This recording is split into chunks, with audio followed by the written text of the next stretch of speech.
In this video, I want to talk about SEO for offline businesses. This is something super important for any business trying to compete in today's marketplace. And SEO is basically just search engine optimization. That's what it means. And what the definition is anything you do to get your site to show up in search engines. So anytime you go to Google, you can do things to have your site show up when people search for certain words or phrases that relate to your business.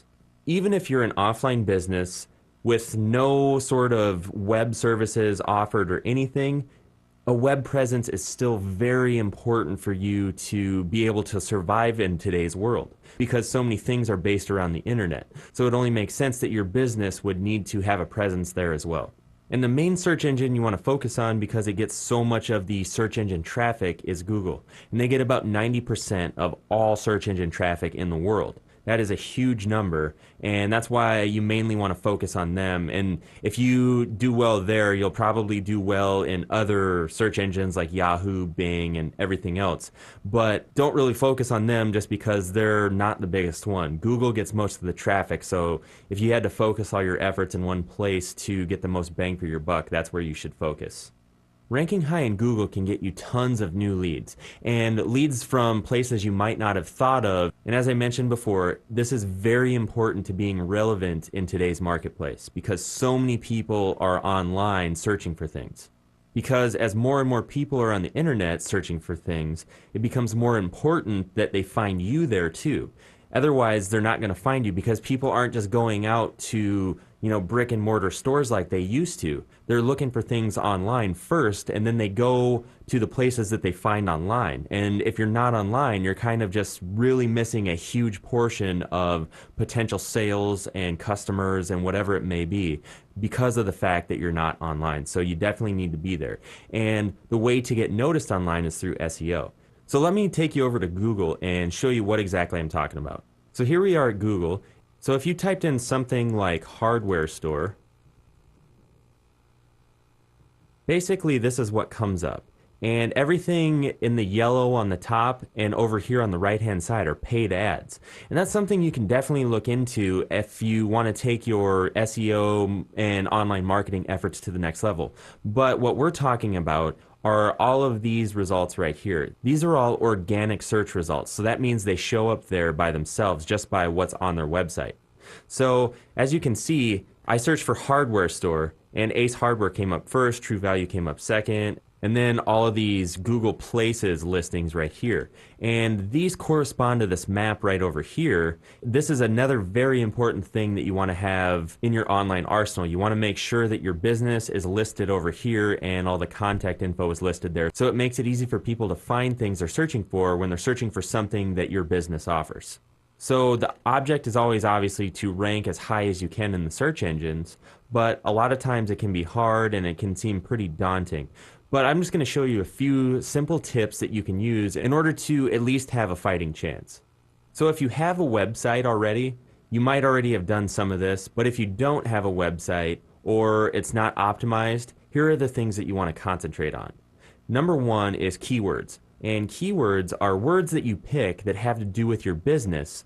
And when people search for these words, you want your website to come up. So basically, it could be, for instance, hardware store. You would want to use hardware store, home improvement, contractor.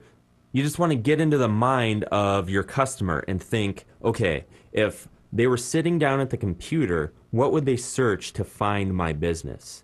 And then a lot of times you can come up with really good keywords that way. So for instance, if you were looking for a plumber, you could maybe use keywords like plumbing leak, leaky pipes, clogged toilet, so just things that have to do with what that business does. And then you would use those keywords in order to optimize your website. And once you have those keywords, you would use those in the on-page SEO efforts. And that's anything that you do on the web page itself to get it to rank in Google.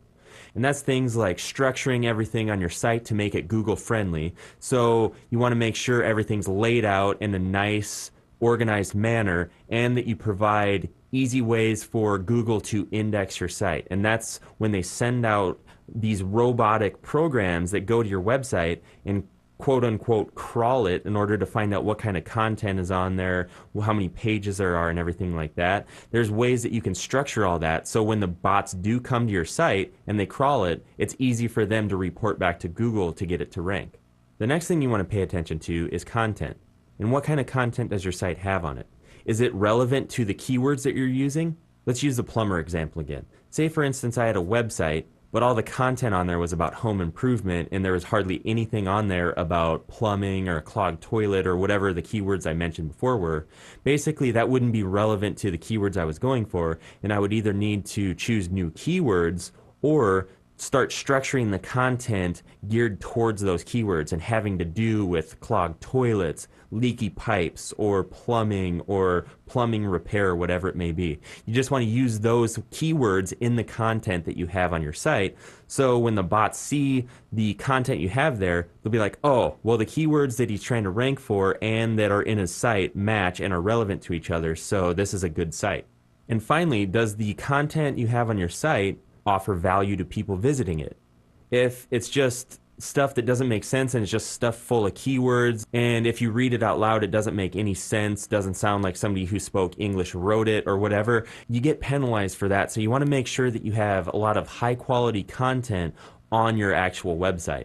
And that could be anything from articles about how to do common household repairs if you're a plumber, or it could be an article on how to unclog the kitchen sink. And then when somebody from Google goes to your website and sees all this valuable content that people can actually use to better themselves or better their situation, they'll rank you higher. The next thing in our SEO efforts are relevant backlinks to your website. And basically what a backlink is it's a link from somebody else's website back to your site. And these are very important to ranking well in the search engines because Google thinks, well, if people are linking back to this guy's site so much, he must have really good content on there.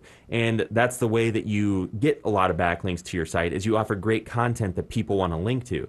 I know that sounds like common sense, but it needs to be mentioned. So there's a lot of really covert ways in order to get backlinks to your site. Some are way more covert than you even want to get into, but just make sure you have really good content on there. And another thing you could do is put videos on YouTube and link those back to your website.